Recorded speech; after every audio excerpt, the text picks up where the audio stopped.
આજે 8 માર્ચ વિશ્વ મહિલા દિવસ તરીકે ઉજવાઈ રહ્યો છે। સમાજમાં વધતી જાગૃતિ અને મહિલા સશક્તિકરણના પ્રયાસોના કારણે આજે મહિલાઓ દરેક ક્ષેત્રે આગવી ઓળખ બનાવી રહી છે। શિક્ષણ, વ્યવસાય, વિજ્ઞાન અને રમતગમત સહિતના ક્ષેત્રોમાં મહિલાઓ સફળતાની નવી ઊંચાઈ સર કરી રહી છે। પરિવાર અને સમાજના આધારસ્તંભ તરીકે મહિલાઓ મહત્વની ભૂમિકા ભજવી રહી છે। માતા, બહેન અને જીવનસાથી તરીકે નારી શક્તિને આજે સશક્ત નમન કરવામાં આવી રહ્યું છે।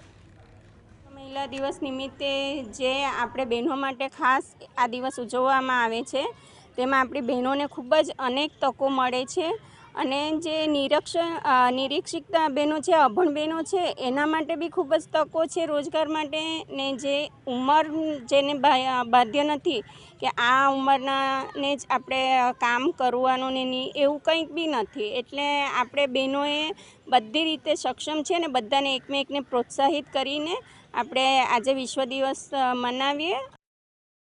ને આજની બહેનો અને દીકરીઓ કંઈ ને કંઈ વ્યવસાયમાં કંઈ ને કંઈ વસ્તુમાં આગળ વધી રહી છે અને મારો એ જ વિષય છે કે આજની દીકરીઓ કોઈ પણ કામોમાં પાછળ હટતી નથી અને એ લોકો જેટલું પોતાનું કાર્ય આગળ કરશે તેટલા એ લોકો પ્રગતિ કરશે અને આપણા ભારત દેશને આગળ વધારવામાં મહિલાઓનું સારું યોગદાન છે।